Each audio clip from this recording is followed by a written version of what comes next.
gentlemen, and thank you for watching the show. This is your top intelligence agencies review, and I'm your host, Bryce Dolan. Now today on the show, we're going to look at 5 different top intelligence agencies and look at the top stories from each one of their websites. To begin our show today, the Army's Assistant Secretary for Civil Works announced yesterday that the Department of the Army will not approve an easement that would allow the proposed Dakota Access Pipeline to cross under Lake Oahe in North Dakota. Jo Ellen Darcy said she based her decision on a need to explore alternate routes for the Dakota Access Pipeline crossing.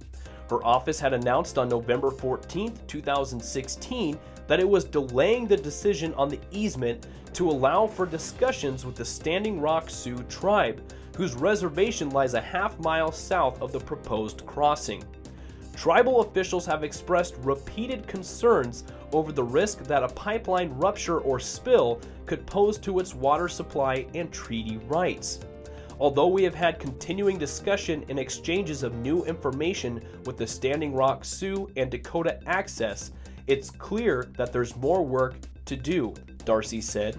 The best way to complete the work responsibly and expeditiously is to explore alternate routes for the pipeline crossing. Darcy said that the consideration of alternative routes would be best accomplished through an environmental impact statement with full public input and analysis. For those who don't know really what the Dakota Access Pipeline is, it's approximately 1,172 miles of pipeline that would connect the Bakken and Three Forks oil production areas in North Dakota to an existing crude oil terminal near Pacoda, Illinois. The pipeline is 30 inches in diameter and is projected to transport approximately 470,000 barrels of oil per day, with a capacity as high as 570,000 barrels. The current proposed pipeline route would cross under Lake Oahe, an Army Corps of Engineers project on the Missouri River. So great news for the water protectors or pipeline protesters, whatever you want to call them, as the easement was denied and the pipeline will no longer cross under Lake Oahe, but now we need to pay attention and see where they are going to explore new routes, because they still need to somehow cross the Missouri River. Now next, throughout the history of the U.S. Coast Guard's aviation branch, the service's aircraft have come to the aid of the American public in emergencies and in time of need. However, the holiday season provides a unique opportunity for private citizens to show their appreciation. Beginning in the Great Depression, aviator William Bill Winkapaw began the tradition of the Flying Santa. Born in Friendship, Maine, Winkapaw oversaw flight operations for the Curtiss Flying Service in Rockland, Maine. He came to admire Maine's lighthouse keepers and their families for standing the watch in isolated and often inhospitable locations. To show his appreciation for their dedication and self-sacrifice, Winkapaw decided to deliver gift parcels to local lighthouses on Christmas Day. Early in the morning on December 25, 1929, Winkapaw loaded the packages of Christmas gifts into his vintage Travel Air A6000A airplane, featuring a single radial engine and wicker seats. That first year, he airdropped Christmas gifts to a dozen lighthouses located along the Maine coast. Winkapaw continued the tradition the next year and, over time, came to be known as the Flying Santa and the Santa of the Lighthouses. He began to dress the part and enlisted his son, Bill Jr., to pilot additional Christmas Day flights. His gift parcels included basic items such as newspapers, magazines, coffee, tea, candy and tobacco, soup, yarn, pens, and pencils. Now, by 1933, the program proved so popular that Winkapaw expanded it to include 91 lighthouses from Maine to Rhode Island and Connecticut. He even found commercial sponsors to underwrite the cost of the parcels and the flights. But in 1947, Winkapaw suffered a heart attack during a flight out of Rockland and died in the ensuing crash. Numerous lighthouse keepers, their families, and representatives from the Coast Guard, Army, and Navy attended Winkapaw's memorial service. At the appointed time of the service, foghorns and lighthouse warning bells called out along the Maine coast to honor the man who established the beloved Flying Santa tradition. In 1987, lighthouses underwent automation. However, the Flying Santa continued to visit Coast Guard bases and installations. In the 1990s, a number of retired Coast Guardsmen began volunteering to serve as the Flying Santa. In 1997, the all-volunteer Friends of Flying Santa was organized as a private nonprofit to run the Flying Santa program. The Flying Santa has been in operation nearly 90 years since Winkapah founded it. Over the years, the Flying Santa has missed only the year 1942 due to the security reasons of World War II. Today, the program delivers gifts to over 800 Coast Guard children at 75 units located from Maine to New York. The Flying Santa remains a part of Coast Guard tradition and long Blue Line legacy. Now, when I was reading this article, ladies and gentlemen, it gave me chills. What a cool nonprofit, what a cool tradition to start. Before lighthouses were automated, these families would sacrifice their lives essentially to live on these rocky, cold eastern coasts in these lighthouses so sailors and shipmen could see the coast, see the lighthouse if they were getting close, if there was a storm and such. And then when they became automated, they no longer needed these families to man these lighthouses, but they continued to do the Flying Santa tradition, which is extremely cool. I encourage you, please read this whole story. It is worth your time. Now, moving on next to the Secret Service. The Secret Service said a New Jersey jewelry store owner who used his business to further one of the largest credit card fraud schemes ever charged by the Justice Department was sentenced to 24 months in prison. Vinod Dadlani, 53, of Lyndhurst, New Jersey, previously pleaded guilty before U.S. District Judge Ann E. Thompson to an information charging him with one count of conspiracy to commit bank fraud. According to documents filed in this case and statements made in court, Dadlani was indicted in October 2013 as part of a conspiracy to fabricate more than 7,000 false identities to obtain tens of thousands of credit cards. Since then, 19 people, including Dadlani, have pleaded guilty in connection with the scheme. The scheme involved a three-step process in which the defendants would make up a false identity by creating fraudulent identification documents and a phony credit profile with the major credit bureaus, pump up the credit of the false identity by providing bogus information about that identity's credit worthiness, then borrowed or spent as much as they could without repaying the debts, causing more than $200 million in confirmed losses to businesses and financial institutions. The scope of the criminal fraud enterprise required Dadlani's conspirators to construct an elaborate network of false identities.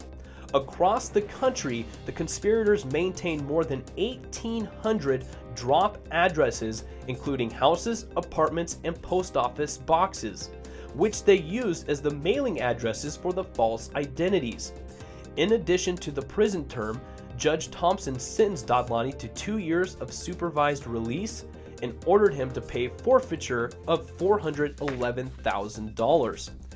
So this wasn't just in New Jersey. This was just a guy who was part of the scheme in New Jersey. This was a nationwide credit card fraud scheme. They said the largest ever, totaling over $200 million in losses to businesses and financial institutions. So, I mean, I don't even know how you would start to go about building that network, but apparently him being the 20th person, he wasn't the only one involved. So it just makes you wonder who is, and I'm not going to say he's a genius because I'm giving him credit, but he's a genius in figuring out how to set up this elaborate network. I wonder who really was the head of this whole credit card fraud scheme. So great that they're caught, so they can stop ripping off financial institutions and stop basically just using credit cards and not having to pay, which all of us have to do. So really unfair there, but now he's going to prison and owes over $400,000. So karma caught up with you. Sorry, buddy. Now moving on next to NATO. NATO's largest cyber defense exercise, Cyber Coalition 2016, wrapped up in Estonia on Friday. The three-day event attracted more than 700 cyber defenders and legal experts, government officials and military officers, academics and industry representatives. All participated from dozens of locations across the alliance and partner nations. Cyber defense staff from the European Union took part, as did representatives from partners Algeria, Austria, Finland, Ireland, Japan, Sweden, and Switzerland. The exercise featured a simulated cyber attack where participants worked together to identify the threat and mitigate the impact before it could spread across national systems. The participants tested and trained how to share information about cyber incidents in a rapid and efficient way, and how to coordinate their cyber defenses in case of an attack. Reflecting its growing prominence on NATO's agenda, cyber defense is part of many of NATO's exercises. The alliance also conducts cyber-specific exercises like Cyber Coalition, which test and train cyber defenders to respond to cyber challenges through realistic defensive exercises in a virtual environment. This was the 9th edition of Cyber Coalition and the 4th time the exercise was hosted by NATO ally Estonia. Cyber Coalition makes use of the NATO Cyber Range, a platform for NATO exercises and training events located in Tartu, Estonia. So you see exercises being performed by like joint naval exercises like South Korea and the United States. You see the United States doing other like infantry exercises with military, training other infantry in the military.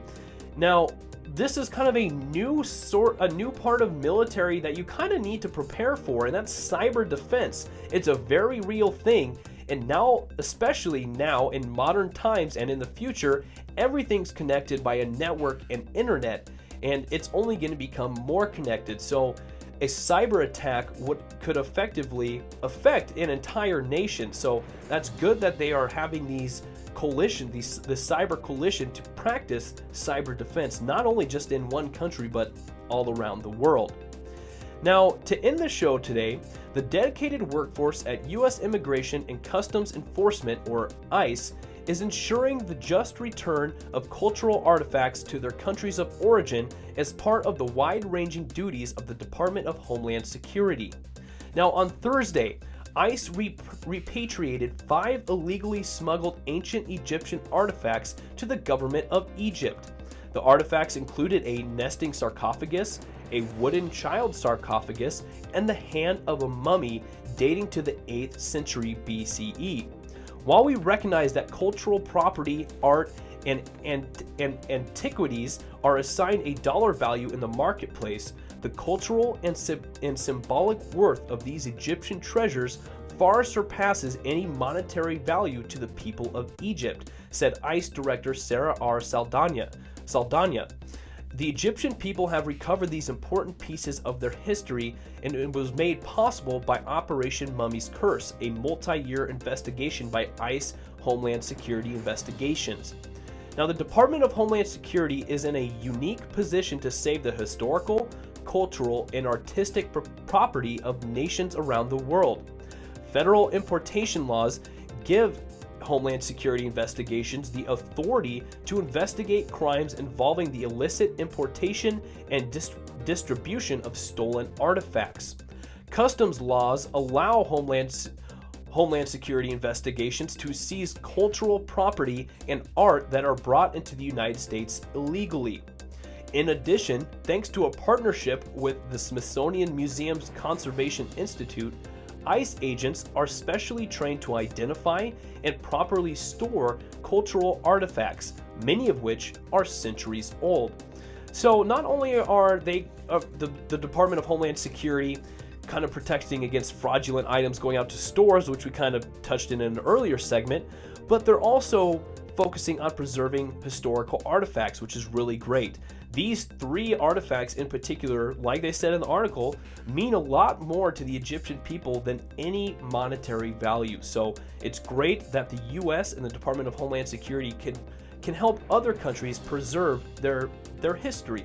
Well, ladies and gentlemen, that does it for the show today. If you want to check out any of these articles, which I encourage you do, you can find the links directly below in the description. They will take you to the respective websites directly to the articles. But thank you for watching, ladies and gentlemen. While you check out the articles, make sure you subscribe to the YouTube channel so you can get notified every time a new video is posted. Give us a like on Facebook or follow us on Twitter. But that does it for the show, ladies and gentlemen. Thanks again for watching. I was your host, Bryce Dolan.